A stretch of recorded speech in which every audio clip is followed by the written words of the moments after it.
The whispers started the moment I walked into the funeral home. She's only 28. He was 73. Gold digger, obviously. I heard she was a waitress when they met. Probably poisoned him. Each word felt like a slap, but I kept my eyes forward, focusing on the mahogany casket where Harold Whitmore lay in his final rest. The man they were talking about, the man they thought I'd manipulated and used, had been my husband for exactly 11 months and 16 days.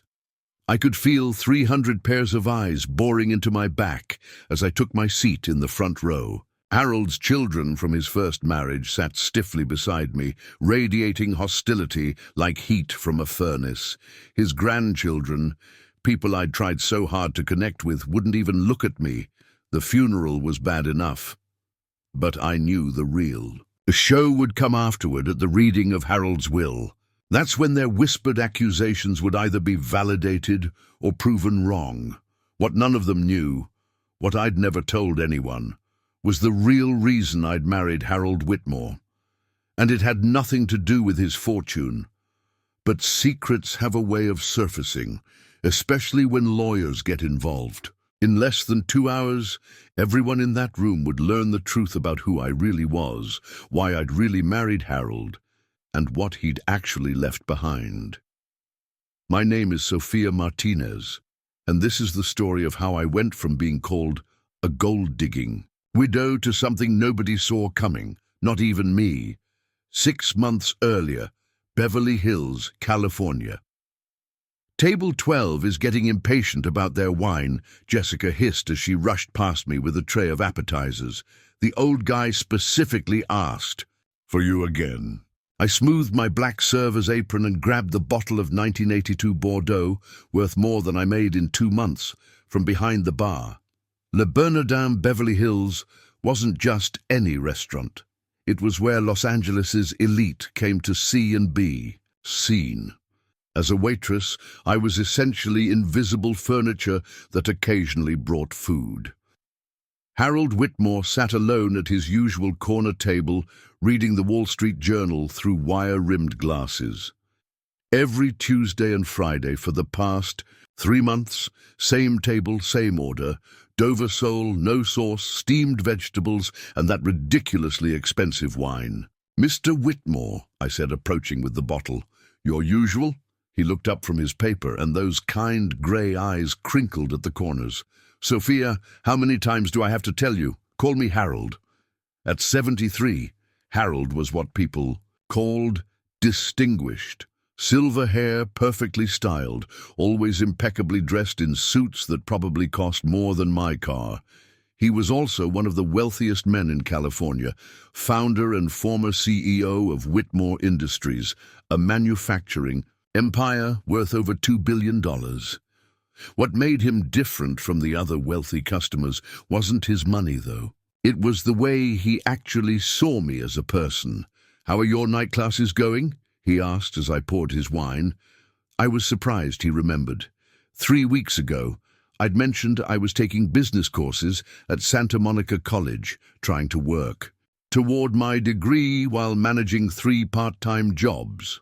"Good," I said. "Exhausting but good. Marketing class is kicking my butt." "Marketing is psychology disguised as business," he said with a slight smile. "What specific aspect are you struggling with?" Before I knew it, we were having a 10-minute conversation about consumer behavior and brand positioning.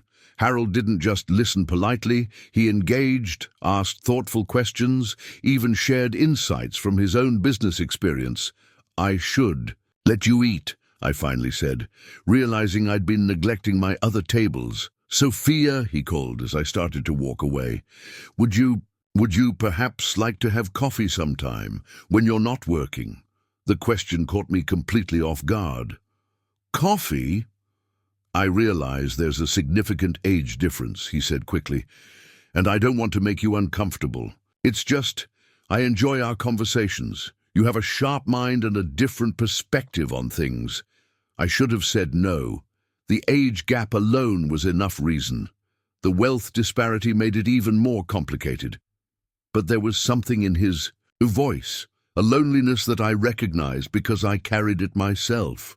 Coffee sounds nice, I heard myself say. That coffee led to dinner. Dinner led to long walks along the Santa Monica Pier. Harold was nothing like what I'd expected from a billionaire. He was thoughtful, curious about my life, my dreams, my struggles. He told me about losing his first wife to cancer 5 years earlier, about feeling disconnected from his adult children who saw him mainly as an ATM. They think I should just fade quietly into retirement, he confided one evening as we sat on a bench overlooking the Pacific. Donate money to charity, play golf, wait to die. But I still have ideas. I still want to build things. So why don't you? I asked. He looked at me with surprise. At my age? My grandmother started her own catering business at 75, I said. She always told me that dreams have no expiration date. That conversation changed something between us. Harold began talking about his ideas for sustainable manufacturing, for technologies that could revolutionize how we think about industrial waste. I found myself not just listening, but contributing. My marketing classes, combined with my practical experience serving wealthy customers, gave me insights he hadn't considered.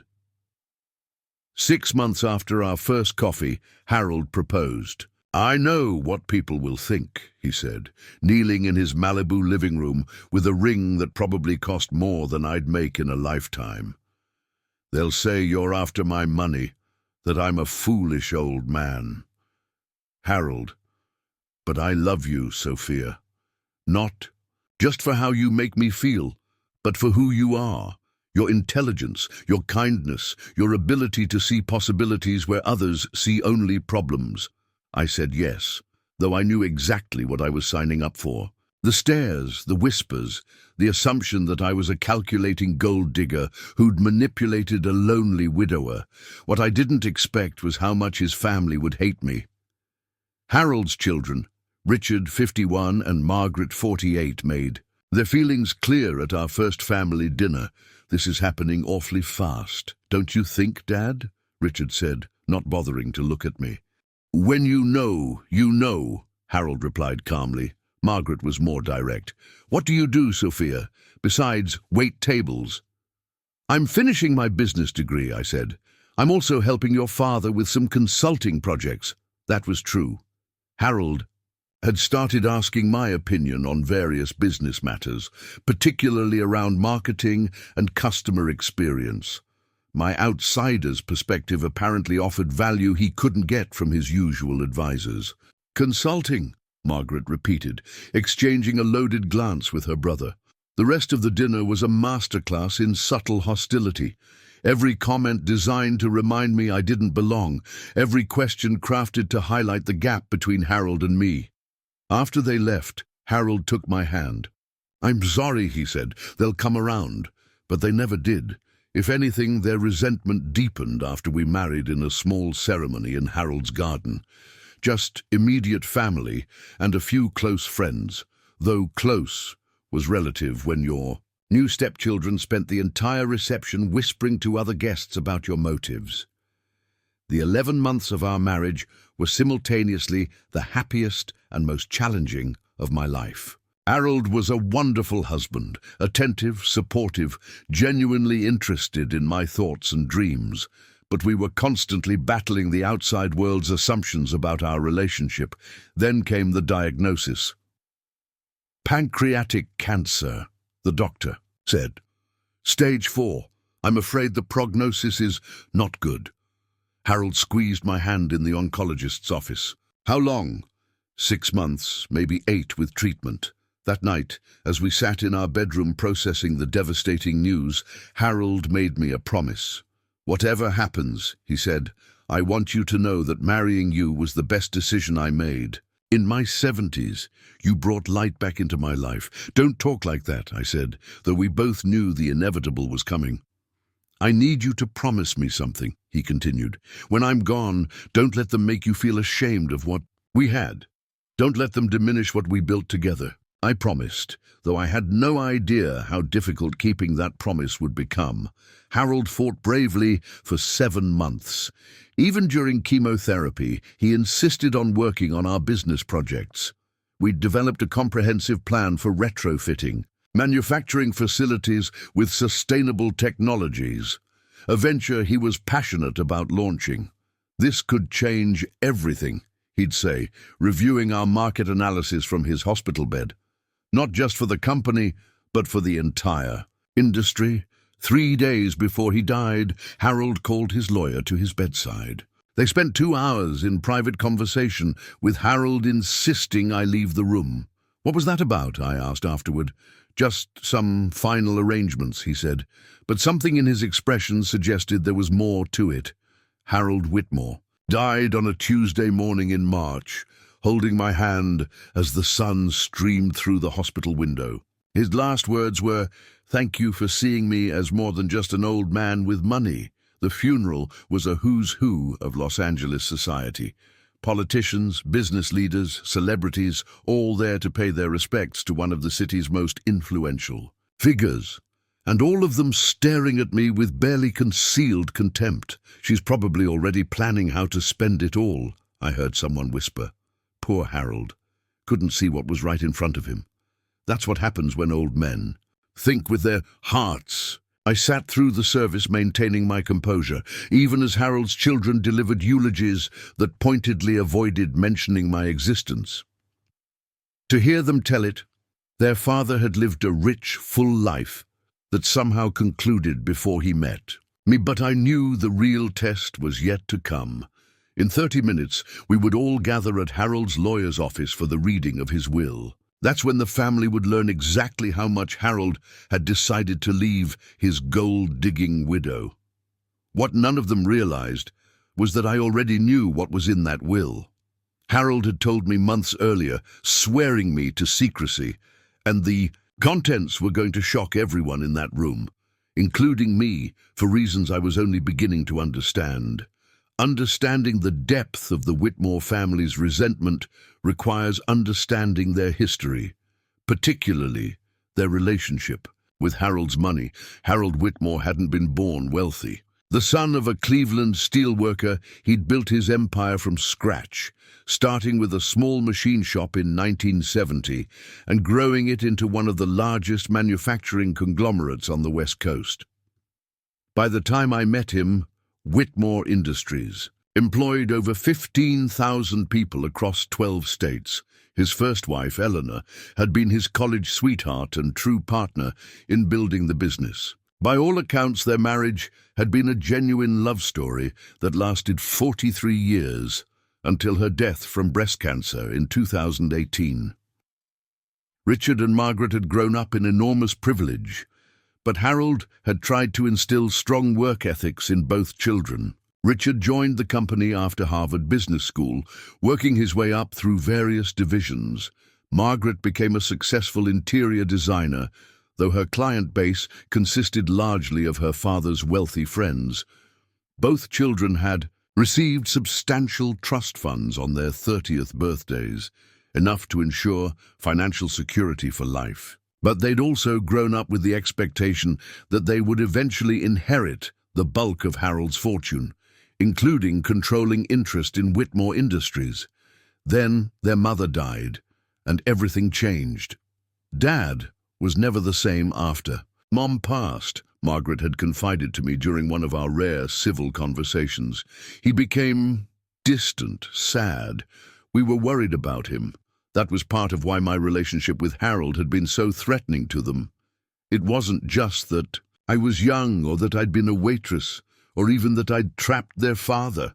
It was that I'd brought him back to life in a way they hadn't been able to. We tried everything, Richard had explained to a family friend within my earshot. Therapy, travel, introducing him to appropriate women our age. Nothing worked. Then this girl shows up, and suddenly he's energetic again, making plans, talking about new business ventures. The fact that Harold had found happiness with me wasn't something they could celebrate. Instead, it became evidence of my manipulation. The situation worsened when Harold started involving me in business discussions. It began innocently enough. He'd ask my opinion about marketing strategies over dinner, or bounce ideas off me during our evening walks.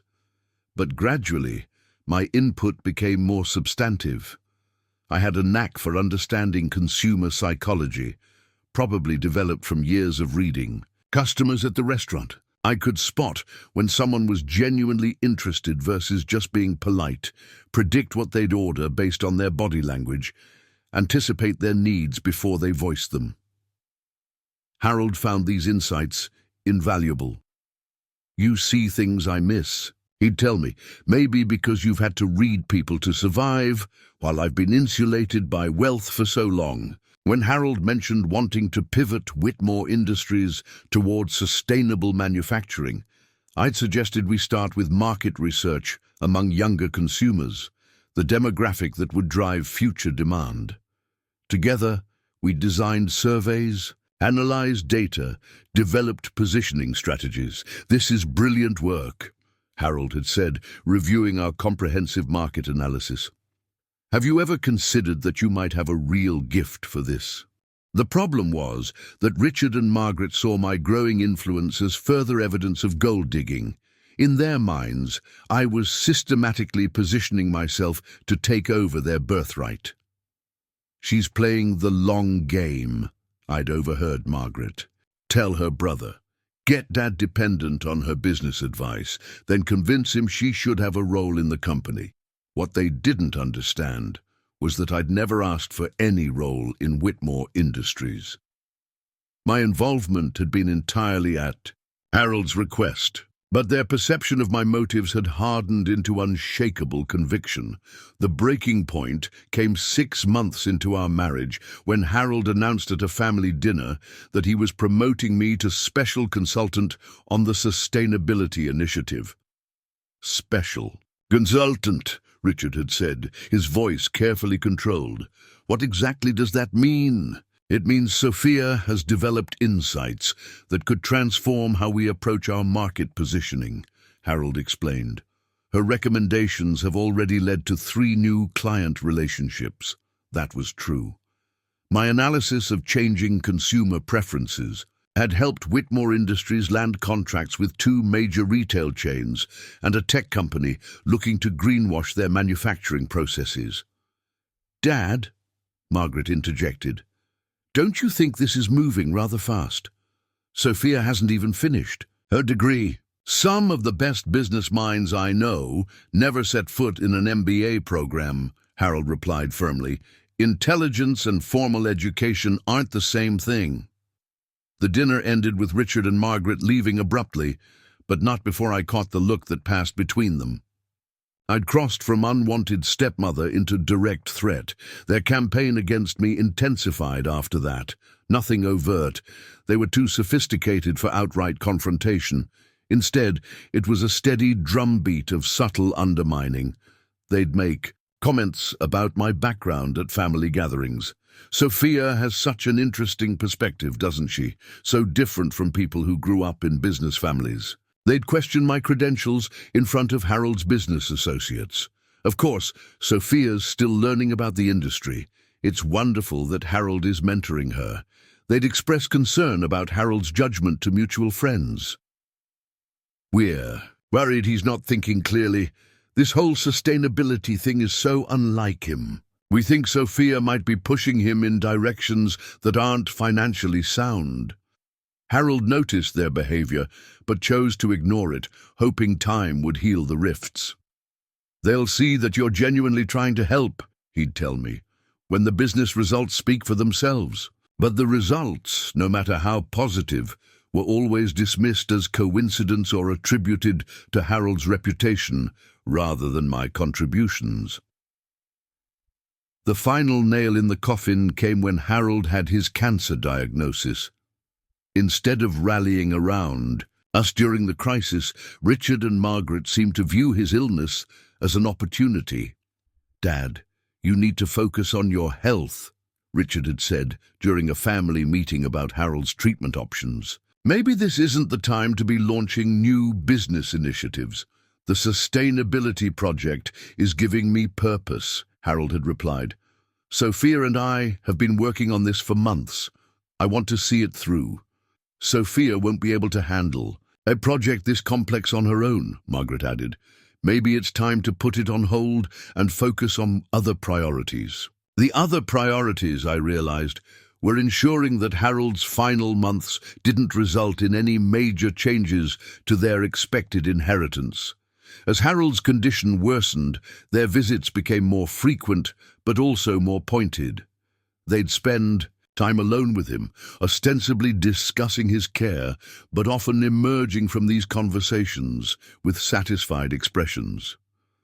"What do they talk about?" I'd asked Harold after one particularly long private conversation with his children. "Family business," he'd said vaguely.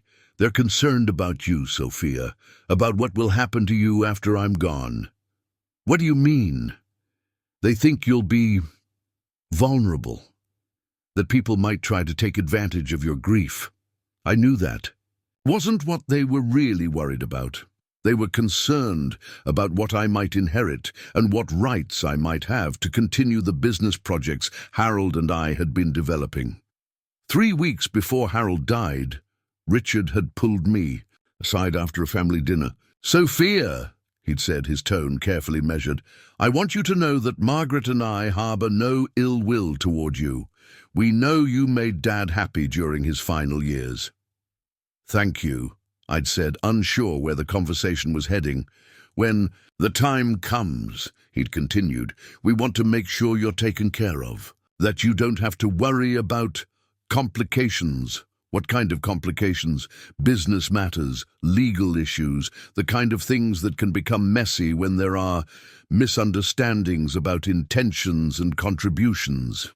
The message was clear: don't make trouble about the inheritance, and they'd make sure I received something reasonable. But if I tried to claim any significant role in Harold's estate or business legacy, they'd fight me.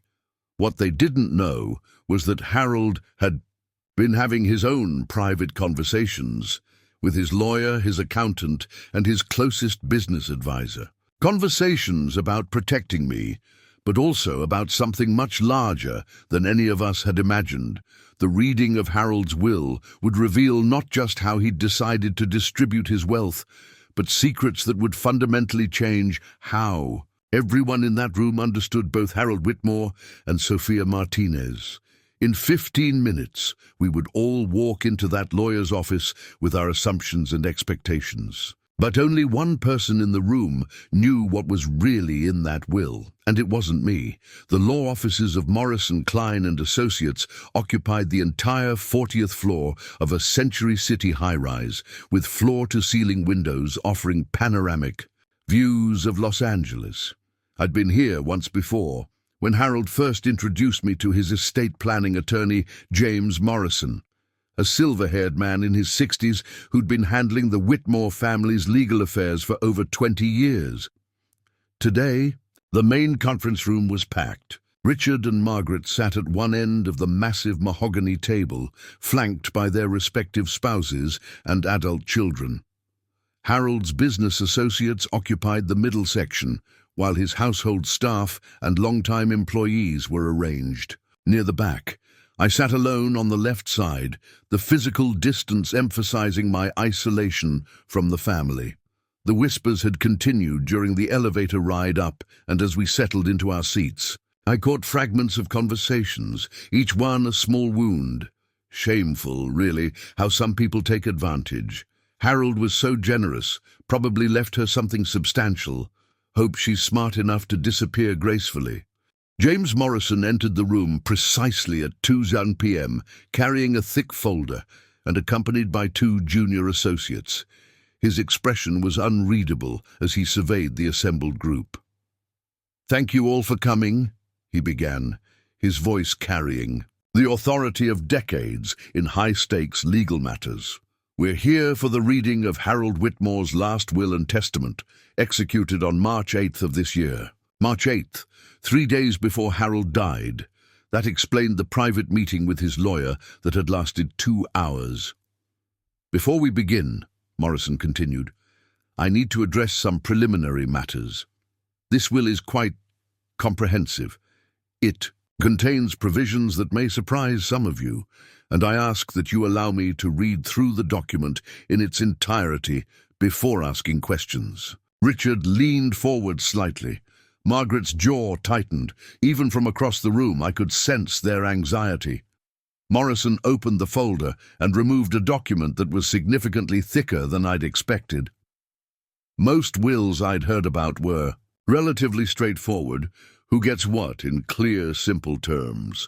This looked more like a business contract. I, Harold Edward Whitmore, being of sound mind and body, do hereby set forth my final wishes regarding the disposition of my estate, Morrison began. First, I want to address what I know will be speculation about my marriage to Sophia Martinez. The room went dead silent. My heart began pounding so hard I was certain others could hear it. From the moment Sophia and I announced our engagement, there have been whispers about her motives. Some have suggested she married me for my money. Others have implied that my judgment was compromised by loneliness or age. I want to make clear for the record that both assumptions are not only false, but demonstrate a fundamental misunderstanding of who Sophia Martinez really is. I felt every eye in the room turn to me. My face burned with embarrassment, but also something else. Surprised that Harold had addressed the rumors so directly, Morrison continued reading. Sophia Martinez is not the person this family believes her to be. She is not a waitress who got lucky or a gold digger who manipulated an old man. She is, in fact, something quite different, and it's time the truth was revealed. My mouth went dry. What was Harold talking about? 3 weeks after Sophia and I began dating, I had my private investigator conduct a background check. This is standard practice for someone in my position when entering into new relationships. What he discovered was extraordinary. A private investigator. Harold had never mentioned that to me. Margaret and Richard exchanged confused glances. Morrison paused, scanning the room before continuing. Sophia Martinez graduated summa cum laude from UC Berkeley with dual degrees in business administration and computer science. She completed her education in 3 years while working 2 jobs to support herself. Her senior thesis on sustainable manufacturing processes was published in the Journal of Industrial Engineering and won the Stevenson Prize for Innovation. Wait. What? The room erupted in whispers. I stared at Morrison in complete bewilderment. Harold had never mentioned any investigation, any thesis, any prize, because none of it was true. Following graduation, Morrison continued, Sophia worked for 3 years at McKinsey & Company as a strategy consultant, specializing in manufacturing efficiency and environmental impact reduction. She left McKinsey to launch her own consulting firm, Martinez Solutions, which she operated successfully for 2 years before selling it to a larger firm for a 7-figure sum. Now I was completely lost. Every word Morrison was reading was fiction. I'd never worked at McKinsey. I'd never launched a consulting firm. I'd never even finished my associate's degree at Santa Monica College. The reason Sophia was working as a waitress when we met was not because she lacked options, but because she was taking time to decide her next career move while caring for her terminally ill grandmother. She had returned to Los Angeles specifically to be with family during this difficult time. My grandmother had died 2 years earlier. That part was true, but the rest. Harold had somehow constructed an entirely fictional biography for me. Morrison looked up from the document. Mr. Whitmore asked me to pause here and explained that he had Ms. Martinez's permission to reveal this information posthumously, as she had requested privacy about her background during their marriage. That's impossible, Margaret said, her voice sharp. We would have known. We would have found out. Mr. Whitmore was quite insistent about these facts, Morrison replied calmly. He provided extensive documentation, which I've reviewed personally. I wanted to stand up, to stop this charade, to tell everyone that Harold had apparently fabricated my entire professional history. But something held me back. The earnest way Morrison was presenting the information, as if he truly believed it. The careful wording of Harold's will, which claimed I had given permission for this revelation. Harold had been planning something. But what? Morrison continued reading. Given Sophia's actual qualifications and experience, our collaboration on the Whitmore Industries Sustainability Initiative was not a case of me mentoring an inexperienced young woman, but rather a professional partnership between equals. Her insights were invaluable, not because they were naive or fresh, but because they were expert-level analyses from someone with deep industry knowledge. Richard was staring at me with naked suspicion. "If this is true," he said, "why didn't you tell us? Why the deception?" Before I could answer, Morrison held up his hand. "Mr. Whitmore addresses that question directly in the will. May I continue?" He resumed reading. "Sophia chose to keep her professional background private for two reasons. First, she wanted to be certain that my feelings for her were genuine and not influenced by her professional accomplishments. Second, she had experienced significant discrimination in male-dominated industries and preferred to let her work speak for itself rather than her credentials." This was becoming surreal. Harold had constructed not just a fictional biography, but fictional motivations for why I would hide that biography, and somehow it all sounded plausible. Reasonable, even. "I have watched my family treat Sophia with barely concealed contempt for 11 months, Morrison continued. "I have seen them dismiss her contributions, question her intelligence, and assume the worst about her character. What they failed to realize is that they were insulting someone with better qualifications than most of the executives at Whitmore Industries." The room was completely silent now. Everyone was processing not just the information about my supposed background, but Harold's sharp criticism of his own family. But I was focused on a different question. If all of this was false, why was Harold's trusted attorney presenting it as fact? What documents could Harold possibly have provided to support these lies? Unless, a terrible thought began forming in my mind, what if Harold had somehow made these lies true? What if he'd retroactively created the paper trail to support this fictional biography? As one of the wealthiest men in California, Harold had connections everywhere, at universities, consulting firms, government agencies, creating false academic records, fake employment histories, even fabricated business registrations. It wouldn't be impossible for someone with his resources and contacts. But why? Why would he construct such an elaborate deception? The answer came in the next section of the will, as Morrison's voice took on a more serious tone. "Now, regarding the disposition of my estate, I have made the following decisions based not on sentiment or obligation, but on logic and merit." Here it comes, I thought. The moment everyone had been waiting for. What nobody in that room knew, what even I was only beginning to understand, was that Harold Whitmore's will was about to reveal not just how he was distributing his wealth, but the true purpose behind the fiction he'd just created about my background. And when Morrison finished reading the next section, everyone's assumptions about Harold, about me, and about the entire Whitmore legacy would be turned completely upside down. "To my children, Richard and Margaret," Morrison continued reading, "I leave the following." The room held its collective breath. This was the moment everyone had been waiting for, the distribution of Harold Whitmore's vast fortune.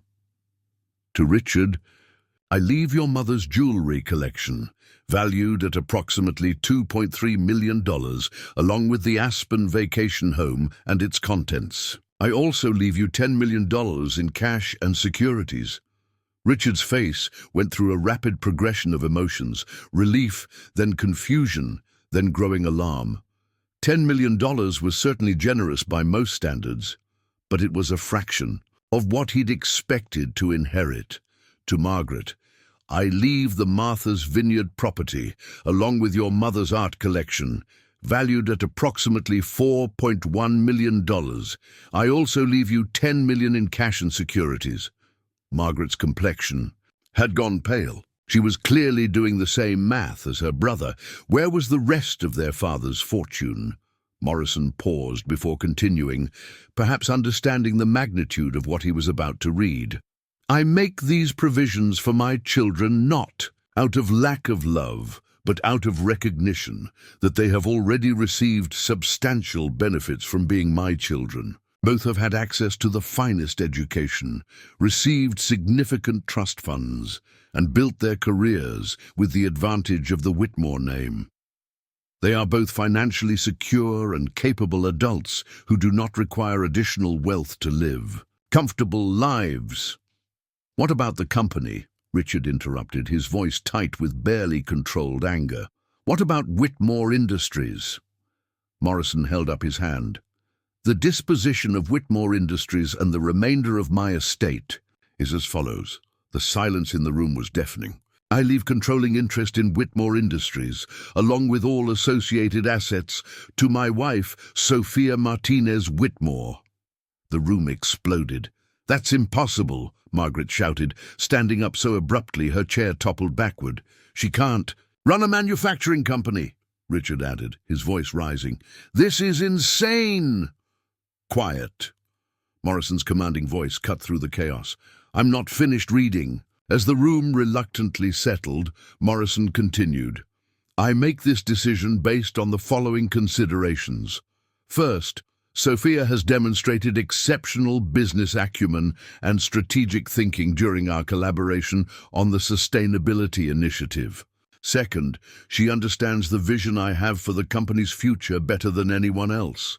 Third, she is not encumbered by outdated thinking or resistance to necessary changes." I sat in stunned silence. Harold was leaving me Whitmore Industries, a push company worth over $2 billion. But more than that, he was doing it in a way that made my fictional credentials suddenly crucial. If I really had the background Morrison had described, this inheritance would make perfect sense. However, Morrison continued, Sophia's inheritance comes with specific conditions and protections. First, she cannot sell or transfer her controlling interest in Whitmore Industries for a period of 5 years. This is to prevent any attempt by others to pressure her into relinquishing control of the company. Smart. Harold had anticipated that his family might try to force me to sell my stake immediately. Second, the inheritance includes a comprehensive management transition plan. Sophia will work with the existing executive team for a minimum of 2 years, during which time she will gradually assume full operational control. This transition is designed to ensure company stability and allow Sophia to fully implement the strategic vision we developed together.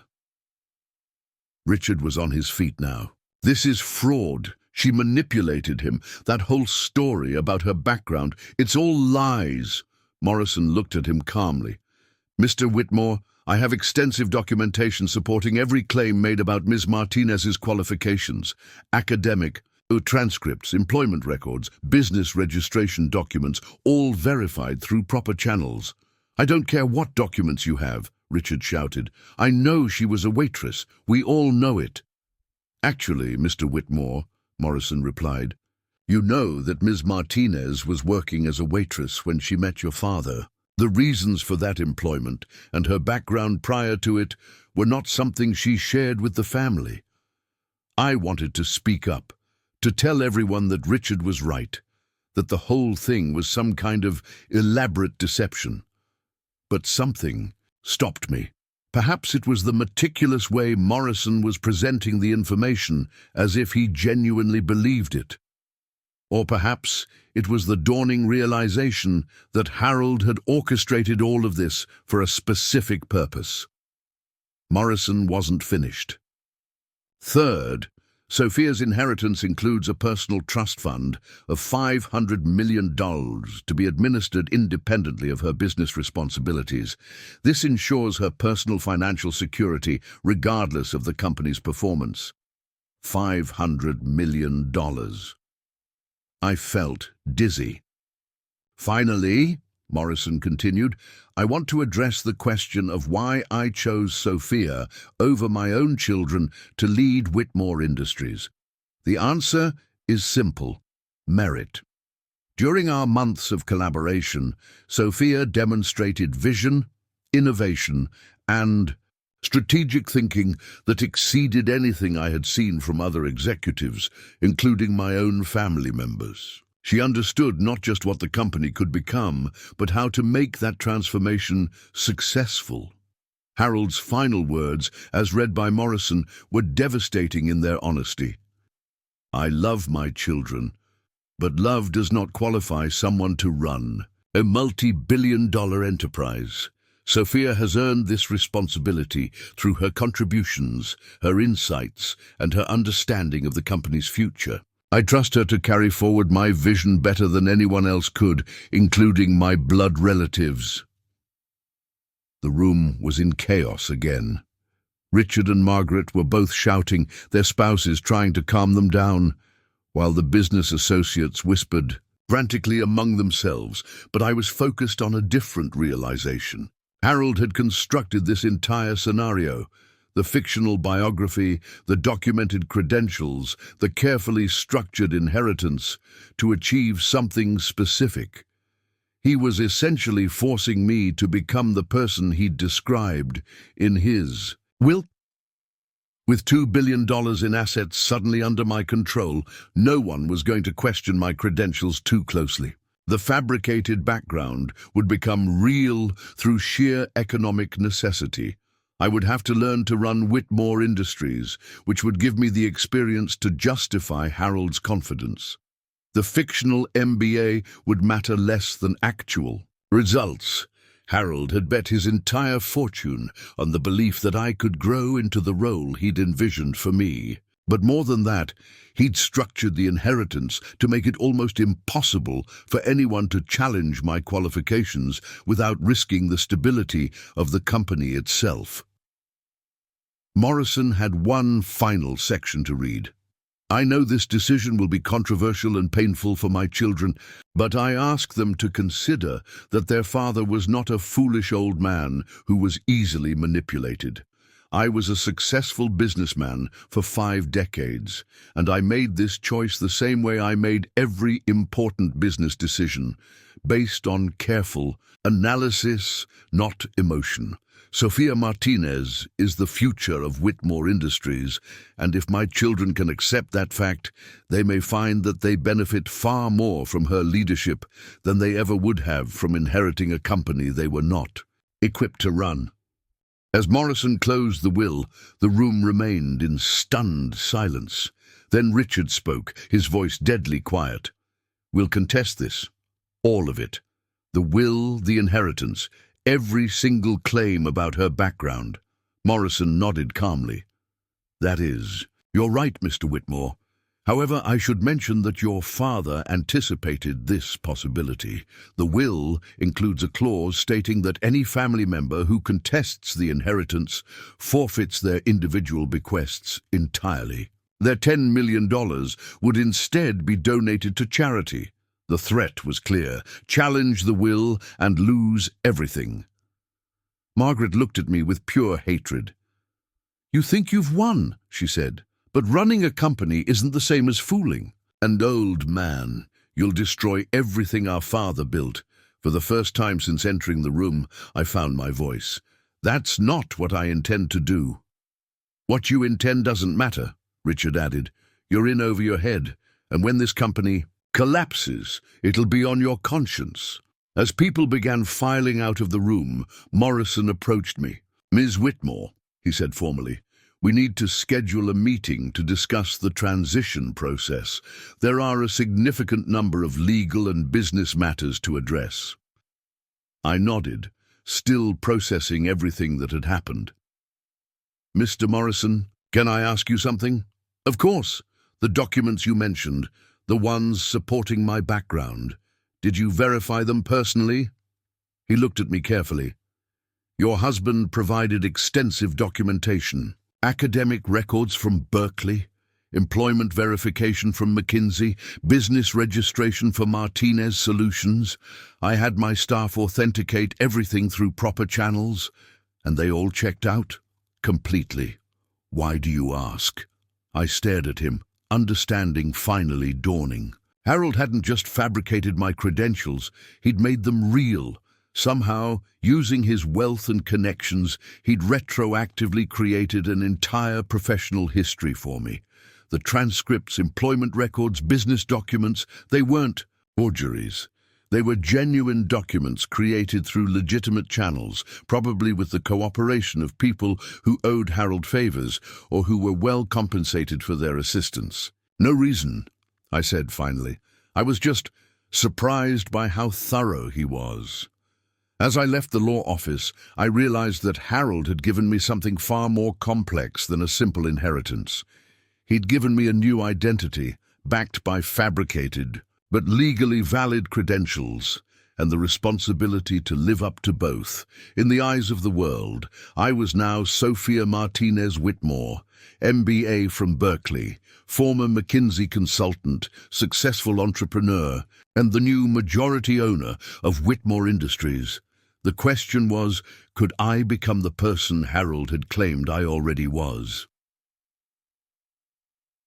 6 months later, the boardroom at Whitmore Industries had been completely renovated since I took control of the company.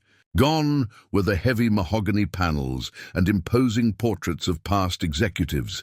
Instead, floor-to-ceiling windows offered views of downtown Los Angeles, while clean lines and modern furniture created an atmosphere of innovation rather than intimidation. I stood at the head of the conference table, presenting third-quarter results to a room full of executives, board members, and investors. The numbers on the screen behind me told a remarkable story. Revenue is up 28% year over year, I announced, clicking to the next slide. Our sustainability initiative has landed contracts worth $340 million, including partnerships with 4 Fortune 500 companies. Most importantly, employee satisfaction scores have increased by 35% since we implemented the new workplace policies. The room buzzed with quiet approval. 6 months ago, these same people had viewed me with skepticism at best, hostility at worst.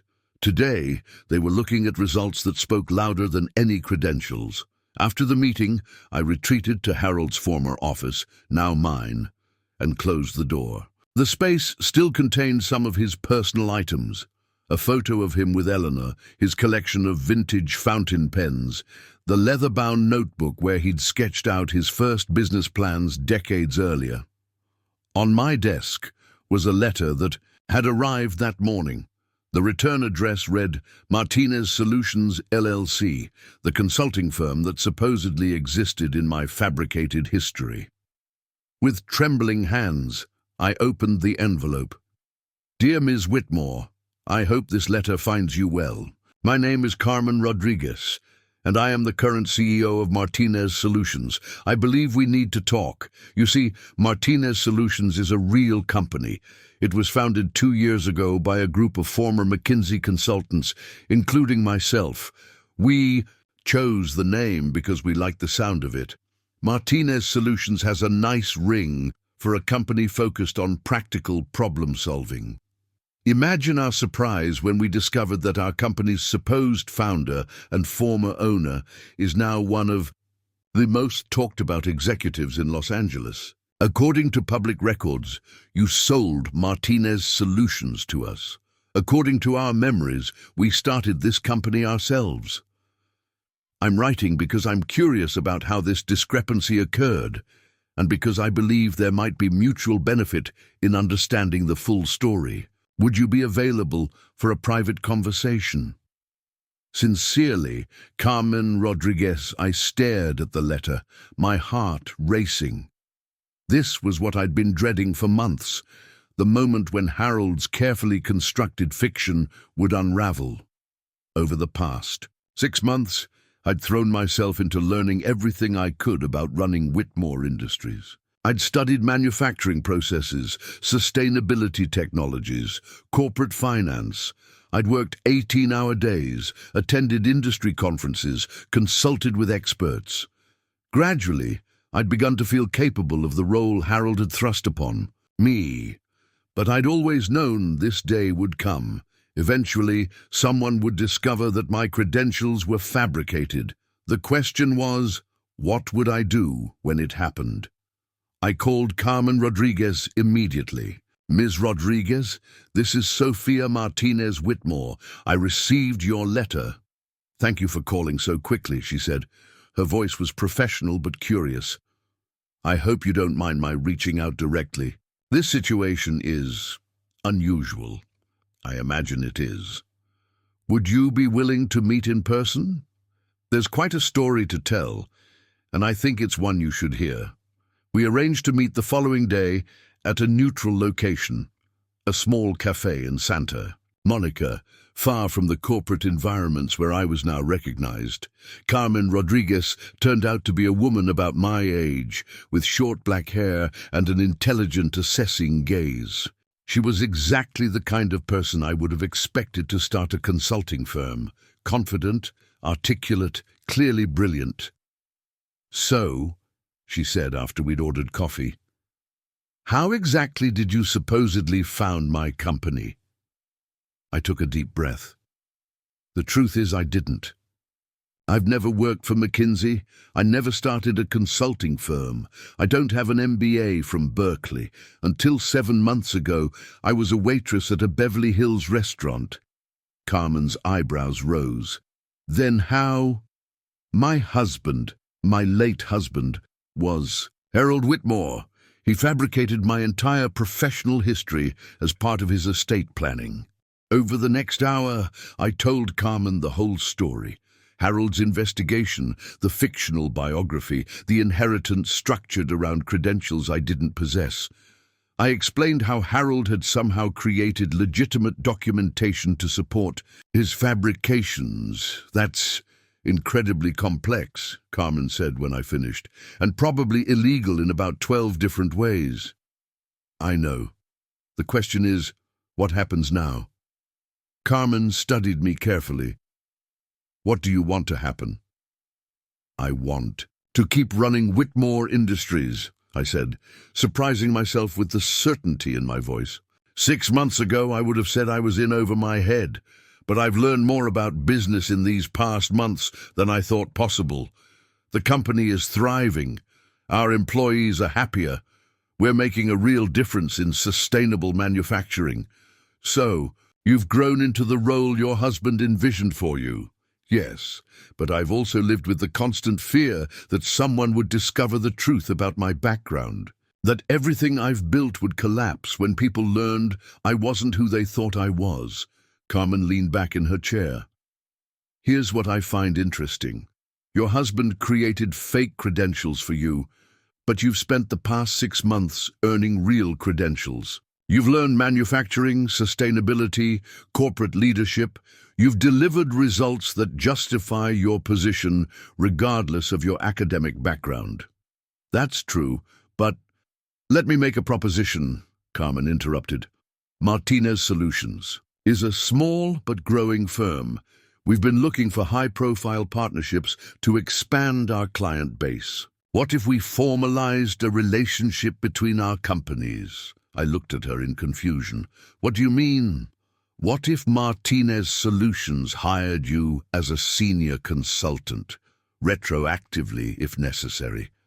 We could document a legitimate professional relationship that would support at least part of your supposed background. It wouldn't solve everything, but it would make some of your credentials genuine. The audacity of the suggestion took my breath away. You do that? I do it because I think your husband might have been a visionary, Carmen replied. He saw potential in someone others overlooked. He bet his fortune on the belief that talent matters more than pedigree.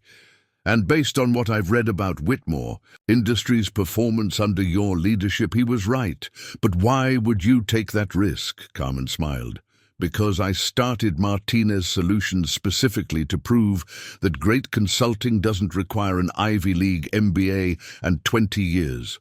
At McKinsey, our company motto is Solutions from Unexpected Places. You embody that philosophy perfectly. We spent the next 2 hours working out the details. Carmen would hire me as a senior consulting partner of Martinez Solutions. She would create documentation, showing that I'd done project work for the firm while it was being established, work that could reasonably explain my knowledge of manufacturing and sustainability. In return, Whitmore Industries would become Martinez Solutions' first major corporate client, giving Carmen's firm the credibility boost it needed to compete with larger consultancies. It wasn't a complete solution to my credential problem, but it was a foundation upon which I could build something real. As we prepared to leave the cafe, Carmen asked one final question. Do you ever feel guilty about what your husband did? Creating false credentials, manipulating the inheritance process? I considered her question carefully. I used to, but I've come to understand that Harold wasn't trying to deceive people about who I was. He was trying to force them to see who I could become. He gave me an opportunity that no one else would have offered a waitress from East LA, regardless of her potential. And now I'm not the same person who walked into that law office 6 months ago. I've earned the right to lead Whitmore Industries, even if I didn't earn it in the traditional way. That evening, I sat in Harold's study, my study now, looking through his personal papers. In the back of his desk drawer, I found an envelope with my name on it in Harold's handwriting. Inside was a letter dated 3 days before his death. Dearest Sophia, if you're reading this, then my gamble has either paid off spectacularly or failed completely. By now you know about the fictional biography I created for you, and you've probably spent months wondering whether you're living a lie. Let me tell you what I saw when I met you. I saw someone with natural intelligence, innovative thinking, and the kind of practical wisdom that can't be taught in business school. I saw someone who understood people and problems in ways that my MBA-educated executives never could. The credentials I created weren't meant to deceive anyone about who you were. They were meant to give you the opportunity to show everyone who you could become. I knew that if you had the chance to lead Whitmore Industries, you would grow into the role and prove that potential matters more than pedigree. The greatest leaders throughout history weren't always the most qualified on paper. They were the people who rose to meet extraordinary circumstances. I have given you extraordinary circumstances. The rest is up to you. I love you, not for who you were when we met, but for who I knew you would become. All my love, Harold P.S. I know you'll discover that some of the companies and institutions in your fictional background actually exist. I may have helped facilitate that. Consider it my final gift to you. A foundation upon which you can build something real. I folded the letter carefully and placed it back in the envelope. Harold had been right about one thing. I wasn't the same person who had walked out of that funeral 6 months ago. The woman who had been dismissed as a gold digger was gone, replaced by someone who had earned her position through hard work, intelligence, and results. The next morning, I called a press conference. Standing before a room full of reporters, I made an announcement that surprised everyone, including myself. I want to address the speculation that has surrounded my background and qualifications, I began. There have been questions about my credentials, my experience, and my right to lead this company. Today, I want to set the record straight. The room was silent, cameras recording every word. I am not the person my late husband's will described. I did not have an MBA from Berkeley. I did not work for McKinsey. I was not a successful entrepreneur before I married Harold Whitmore.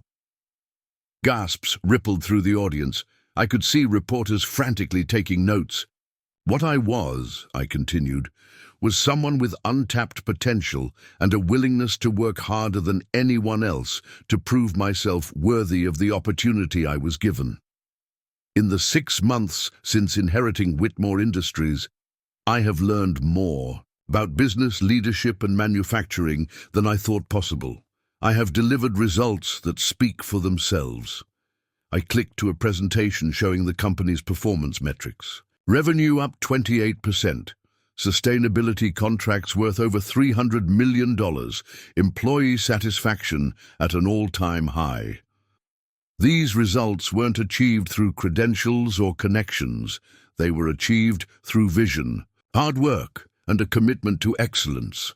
The room erupted in questions, but I held up my hand. I understand that some will view my unconventional background as disqualifying, but I believe that great leadership comes from unexpected places. My husband saw potential that others missed, and I have spent every day since his death working to justify his faith in me. As I left the podium, I knew that the next few days would be chaotic. Some would call for my resignation, others would praise my honesty. The business world would debate whether results could overcome credentials. But I also knew something else. I was no longer afraid. For 6 months, I had lived in fear of being exposed as a fraud. Now I had exposed myself, and the world would judge me based on what I had actually accomplished, rather than what papers I could produce. Harold had been right. The greatest achievements often come from the most unlikely circumstances. And sometimes, the person everyone underestimates turns out to be exactly what was needed all along. My name is Sophia Martinez Whitmore. I was called a gold digger, dismissed as a fraud, and written off as an imposter. But I built something real from fabricated foundations, and I proved that potential matters more than pedigree. This is my story, and it's only the beginning. If this story of transformation and triumph against expectations resonates with you, please subscribe to our channel for more powerful narratives that challenge assumptions and reveal the extraordinary potential within ordinary people. We upload new chapters of remarkable journeys every week. Stories that prove success comes in many forms and from the most unexpected places. Hit the notification bell so you never miss a tale of courage, redemption, and the power of seeing beyond surface judgments. Your next inspiration is just one click away.